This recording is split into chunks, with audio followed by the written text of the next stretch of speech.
Hi hello. അപ്പോൾ കുറേ ദിവസമായി വീഡിയോസൊക്കെ ചെയ്തിട്ട് ഞാൻ വിചാരിക്കേണ്ടല്ല, സാഹചര്യങ്ങളുടെ സമ്മർദ്ദം മൂലം നമുക്ക് വീഡിയോസൊന്നും ചെയ്യാൻ പറ്റിയിട്ടുണ്ടായിരുന്നില്ല.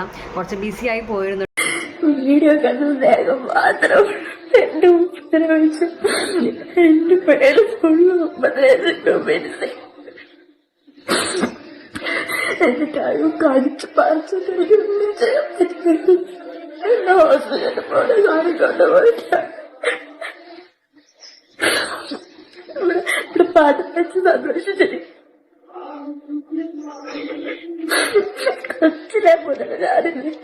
പിരിഞ്ഞ വഴക്കുണ്ടായിട്ടുണ്ടായിരിക്കാം, തമ്മിൽ അങ്ങോട്ടും ഇങ്ങോട്ടും അടിയായി പിച്ചലായി മുറിവായിട്ടുണ്ടാവും. അപ്പോൾ അങ്ങനെ എടുത്തൊരു വീഡിയോ ആവണം ഇത്. അത് കഴിഞ്ഞ് ഇവർ വഴക്കൊക്കെ തീർന്ന് കോംപ്രമൈസ് ആയപ്പോൾ ആ വീഡിയോ ഡിലീറ്റ് ആക്കി കാണും.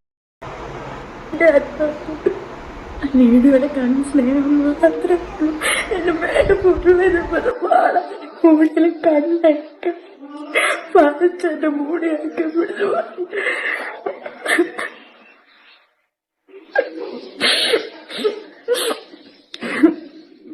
ആരും വീഡിയോ കണ്ടെത്തിയത് എല്ലാം കണ്ടിട്ട് വേണ്ടിട്ട് ചെയ്തവരെ. എനിവേ വീഡിയോ ഡിലീറ്റ് ആക്കിയിട്ടുണ്ട്. അവർ വീഡിയോസിൽ മാത്രമാണ് ഇങ്ങനെ എന്താ പറയുക, ചക്കരയും തേനും ചക്കരയും എന്നൊക്കെ പറയില്ലേ, അതേപോലെ ആണെന്നുള്ളത് പറയുന്നത് കേട്ടോ. റീൽസും റിയാലിറ്റിയും രണ്ടും രണ്ടാണെന്നുള്ളത് പല പല ഇതിലായിട്ട് നമ്മൾ മനസ്സിലാക്കിയിട്ടുണ്ടല്ലോ. ഇപ്പം കണ്ടില്ലേ, RJ ബെൻസിയുടെ അനിയത്തി പറയുന്നുണ്ട്, വീഡിയോസിൽ മാത്രമാണ്, ഷോർട്സിനും ഇതിലൊക്കെയാണ് സ്നേഹമുള്ളൂ, അല്ലാത്ത രീതിയിൽ ഇങ്ങനെയാണെന്നൊക്കെ പറഞ്ഞിട്ട് അതിക്രമങ്ങൾ അവർ ചെയ്ത കാര്യങ്ങളൊക്കെ ഇവിടെ വീഡിയോയിൽ കുട്ടി കാണിക്കുന്നത്. അധിക സമയം ഈ വീഡിയോ നിലനിന്നിട്ടില്ല, അതിനു മുമ്പ് അവർ ഡിലീറ്റ് ചെയ്തു എന്നുള്ളതാണ് അറിയാൻ കഴിഞ്ഞത്. പേഴ്സണലി ഞാൻ ഈ RJ ബെൻസിയുടെ വീഡിയോസൊന്നും കാണാറില്ല. ഇൻസ്റ്റഗ്രാമിൽ റീൽസും കാര്യങ്ങളൊക്കെ അങ്ങനെ കാണുന്നല്ലാതെ യൂട്യൂബിൽ എനിക്ക് വല്ലാണ്ട് അങ്ങ് അറിയില്ല കേട്ടോ ഇവരെ. അപ്പോൾ ഞാനിങ്ങനെ റിയാക്ഷൻ വീഡിയോ, ആക്ച്വലി ഞാൻ വന്നിട്ടുള്ളത് നമ്മളെ ഷെഫീന ബീവിയുടെ ഒരു റിയാക്ഷൻ വീഡിയോ ആയിട്ടാണ് ഞാൻ വന്നത്. പക്ഷേ ഞാൻ നോക്കുമ്പോൾ അവരുടെ വീഡിയോ ഒരു ഡിലീറ്റ് ആക്കിയിട്ടുണ്ടായിരുന്നു കേസിൻ്റെ ഭാഗമായിട്ട്. സോ ഞാൻ വിചാരിച്ചു ഇത് ചെയ്യാമെന്ന് വിചാരിച്ചിട്ടാണ് ഇത് ചെയ്തത് കേട്ടോ.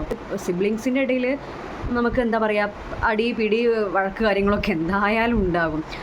പക്ഷെ നമ്മളൊരു വീഡിയോ എടുത്ത് പബ്ലിക്കിലേക്ക് ഇടുന്നു, ഇവരിങ്ങനെയാണ്, ഫുൾ ഇങ്ങനെയാണ്, എന്താ നമ്മൾ വീഡിയോസ് എടുക്കും മാത്രമേ സ്നേഹമുള്ളൂ, അല്ലാത്ത ടൈമിൽ ഇങ്ങനെയാണെന്നൊക്കെ പറയുമ്പോൾ പിന്നെ നമ്മൾ തല്ലും പിടി അങ്ങനെയൊക്കെയാണ്, ദേഹോദ്രവം അങ്ങനെ മുറിവൊന്നും ഏൽപ്പിക്കണം അങ്ങനെയൊന്നും ഇല്ല കേട്ടോ. അപ്പോൾ ഇന്നത്തെ വീഡിയോ ഇത്രയുള്ളൂ. Thanks for watching.